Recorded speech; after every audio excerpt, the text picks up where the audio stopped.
Hi all, welcome to another exciting video of Technical Software Champion. Today we are going to discuss about the introduction of the software development lifecycle and its different phases and the models. So let's go and talk about it. So in the 1950s and 1960s, when the computer science progressed rapidly, the swift evolution sparked the beginning of the production framework that eventually grew into the SDLC or the software development lifecycle we know today. Prior to the 1950s, computing was not elaborate enough to necessitate a detailed approach like the SDLC. As the complexity and scale of programming grew, the concept of structured programming emerged. Over time, structured programming demanded more tactical development models, thus sparking the beginning of the SDLC.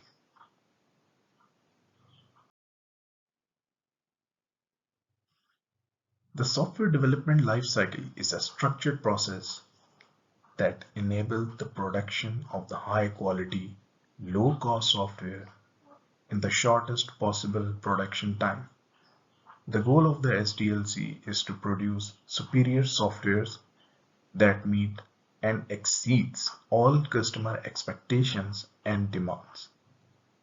The SDLC defines the outline, a detailed plan with stages or phases that each compasses their own processes and deliverables. Adherence to the SDLC enhances development speed and minimizes project risks and cost associated with alternative methods of production.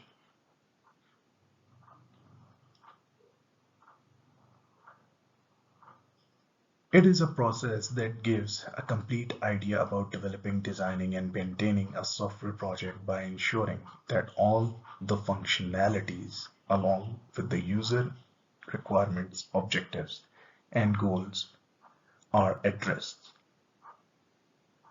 The software project quality and the overall software development process get enhanced. Benefits of the software development lifecycle addresses the goal and problems to implement the project with the highest precision and accuracy and to provide the customer satisfaction as they need. It does not allow the project members to proceed ahead before completing approval of the prior stages.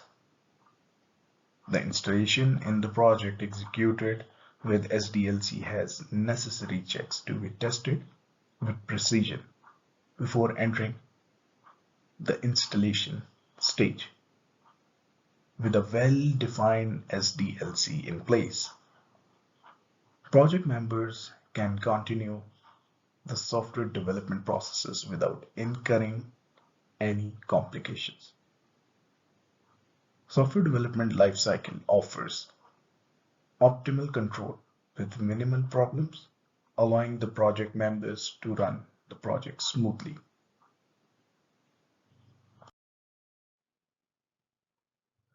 So if we can see in a nutshell the stages of the software development lifecycle. The first one is the requirement, which is the part of the planning as well. Then we have to design the system, the software. Then we have to code. What are the classes, parameters, each and everything? What are the methodologies that we are going to use? What are the technologies when we using to develop testing and then the deployment? Let's see each phase one by one and discuss about it. The first phase we have is the requirement gathering and the analysis phase. In the software development lifecycle, this is the first and most crucial and critical phase of the software project success. In this phase, communication takes place between all the stakeholders and end users and project team as both functional and non-functional requirements are gathered from the customer. First, we need to identify what are the problem areas and what we are going to target as a part of the process improvement. The software development phase includes the analysis of functionality and financial feasibility. It also involves the identification and capturing requirements of stakeholders through customer interactions like interviews, surveys, by watching, observation, so all the techniques which are required to assess the process and the environment of the stakeholder. Clearly defining and documenting customer requirement in the software requirement solution document, software resource specification document, comprises of all the product requirements that need to be developed. So the cases are defined, requirements are to be built up in the document. Creating project prototypes show the customer end-to-end how the project will look like. The second phase is the design, how the system will work. So in the design phase, the architectural design is proposed for the project based on the SRS document requirement. The designing phase of the SDLC involves the following: the separation of the hardware and the software system requirement, which is very important. So considering and analyzing the current as a system and the proposed system, what will be the requirement of the hardware as far as the performance is concerned, as far as the speed is concerned, and the software. Designing the system architecture based on the gathered information. Like we said, if we want to change the architecture, which will increase the security and the performance as well. Creating unified model languages, UML diagrams, use cases, class diagram, sequence diagram, which are also the part of this design phase, that how the system interact with each other, how the users, swim lanes, what are the rules to be defined, each and everything to be designed in that phase. Phase 3 is the development, the actual development. Once the requirements are locked and approved from the customer, the development phase is considered to be the longest one. In this phase, the actual project is developed and built. The development phase of the SDSD involves actual code is written, demonstration of accomplished work presented before a business analyst for further modification of work, and sometimes to the customer that what we have achieved so far, and take approval so that no rework would require. Unit testing is performed, verifying the code based on the requirement, peer reviews, and getting resolved as per the SRS and approved SRS document. The next phase is the testing phase. Almost all the stages of the software development life cycle involve testing strategy. However, in this phase, testing phase refer to checking, reporting, and fixing the system for any bug or the defect. The ongoing system or the project is migrated to a test environment where different testing forms are performed. This testing continues until the project has achieved the quality standards. As mentioned, the SRS document during the requirement gathering phase, including both the functional and the non-functional requirements. The testing phase involves the following: testing of the system as a whole. So performing different type of test in the system and reporting the fixing of all the forms of the bugs and the defect.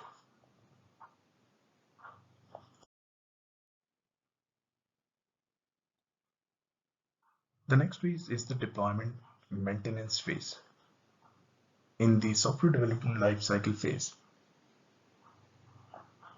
one of the system testing has been done.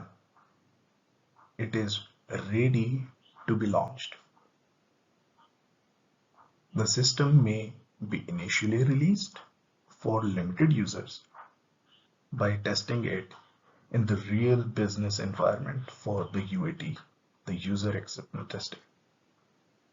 The deployment maintenance phase involves the following: the system is ready for delivery and go or no go call. The system is pre-installed and used. Errors are rectified. Once identified, back to the team, fix it up, and through proper channel, it all goes again to the UAT that might have been previously missed, enhancing the system inside the data center. If there is any new requirement or feels like that it has to be there, then it has to be documented as a part of the PCR process, project change request, and we'll develop it and move it again.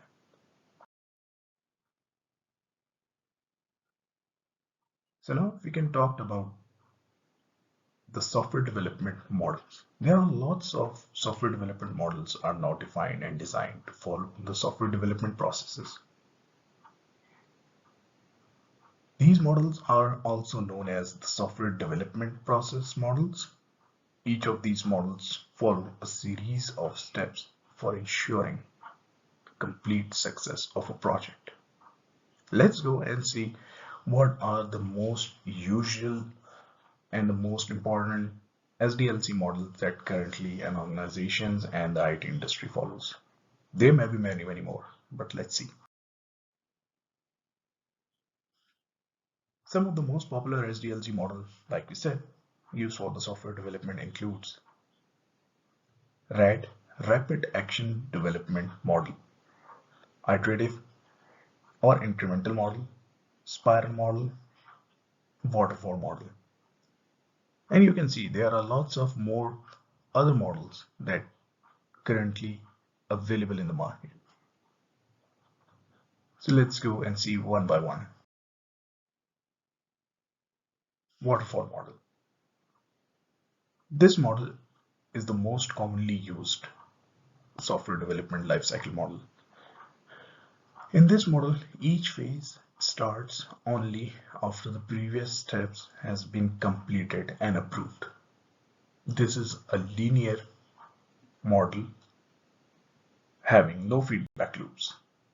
So once it is approved, it will go into the development. Once the development is complete, it will go into testing. Once the testing is complete, it will go into the deployment and then into maintenance. So you can see how we can see it as a waterfall.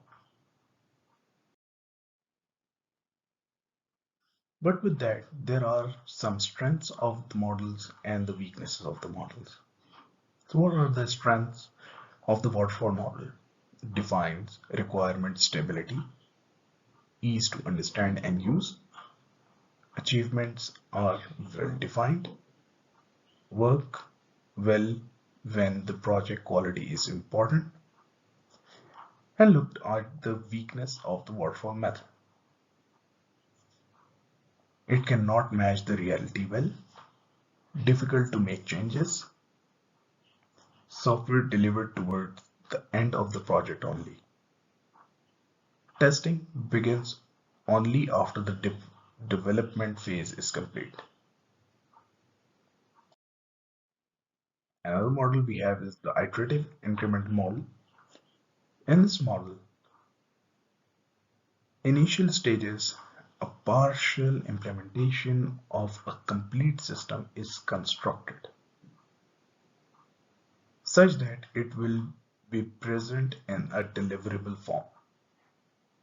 Increased functionalities are added, and for any defects, they are fixed with the working product delivered at the end. This process is repeated until the product development cycle gets completed. These repetitions of processes are known as iterations. With each iteration, a product increment gets delivered. A pictorial representation how an increment model works. So you can see, like waterfall method, yes, we have the requirement analysis, design, and coding. But as you can see, in an iteration, they are working in a repetitive order so that you can achieve the goal with improvements and removing risks. So if we can talk about the strength and weaknesses of this model. So the strengths are lower initial delivery costs. The initial delivery of the product is faster. Prioritized requirement can be initially developed. Changes in requirements can be easily adjusted. And the weakness of this model is an early definition of a complete as well as truly and functional system is needed for allowing increment definition. Efficient design is required for including the required functionalities. There are requirements for effective iteration planning. Clear module interface are required. Let's see what we have another one. The spiral model. The spiral model combines risk analysis along with RAID prototype to the waterfall model. Each of the following has the same step as in the case of the waterfall model. The spiral model, see, it keeps on evolving from one phase to another. So determine the objectives, alternatives, and constraints. Evaluate alternatives, identify and resolve risk, plan next phase, develop next level product. Like we have the strengths from the previous model, this model has its own strengths and weaknesses.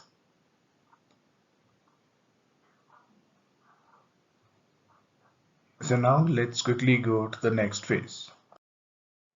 The agile model, the most used, the most powerful right now in the industry to keep the competition up to level with the competitors, and in short chunks and releases, it makes the product more effective. The agile model is the combination of the iterative incremental model that depends on process adaptability along with customer satisfaction through the delivery of software products. In this model, the project is broken down into smaller time frame, which is called sprints, for certain features during a release.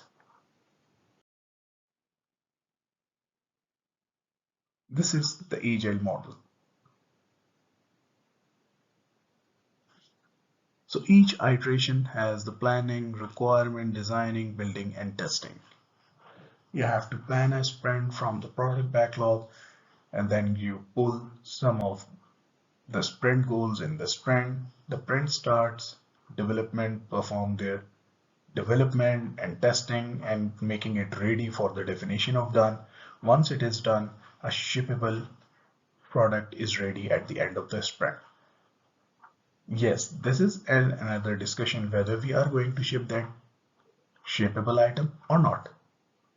So it depends upon the priority. Yeah. So the next we have Like we discussed before, each model has its own strength. So agile model has the strength. Regular communication take place between customer and the developer. Easy to accommodate changes requirements, but not during the sprint. This is prohibited to accept any change during the sprint. Agile model always encourage changes, but not in the current sprint. Functionalities can be developed quickly and demonstrated to customer. The weakness is not an ideal for handling the complex dependencies. Agree. Because the projects like automation, robotic process automation, where you need to keep on increasing and changing the requirements, it would be very difficult to handle this in a 2 weeks of sprint. So team needs to have the desired experience level for adhering the method rules. Agree. Because the teams would be the self-organized team. So in that case, team should know about the scrum and the best practices. The next model we have is the rapid application development model. This SDLC model is based on prototyping and iterative development with no involvement of a defined planning structure. In this model, different function modules are parallelly developed as prototypes and then integrated to speed up the project product delivery.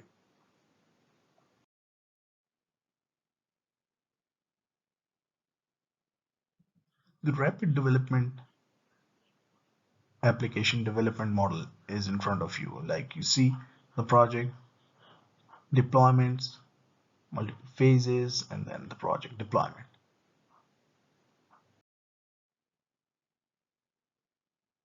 So like others, some strength and weaknesses of the rate model. The strengths are it reduces cycle time and enhanced productivity with minimal team members, easy to accommodate any user changes, customer continuously involved, ensure minimal risk of not achieving their customer satisfaction. The weakness is obviously there, hard to use and implement with legacy systems. Heavily dependent on technically strong members for identifying business requirements.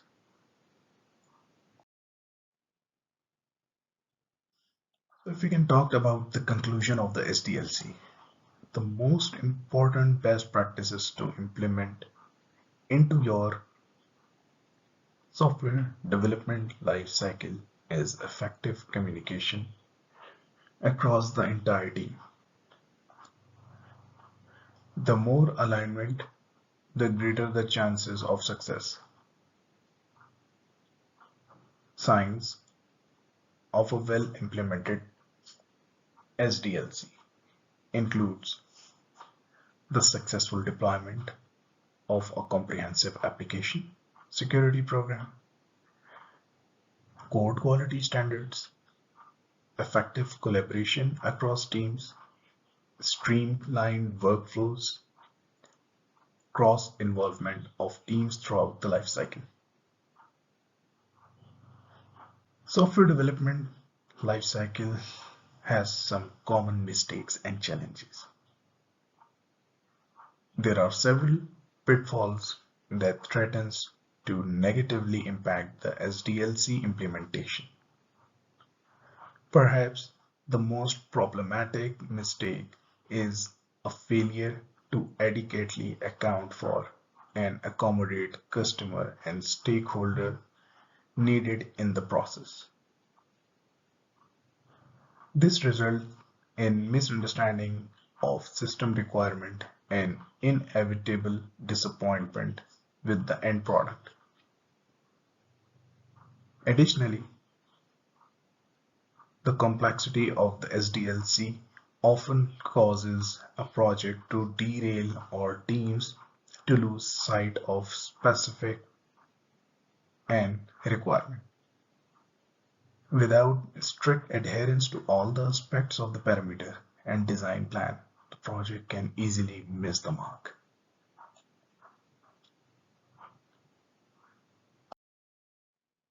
So, thank you for watching this video. The session has come to an end. Please feel free to ask any questions if you have, so that we can answer those queries. Time. And lastly, but not lately, don't forget to like and subscribe the channel. Thank you everyone. Stay connected. We will come up with another exciting episodes of the Technical Software Champion later. Bye bye.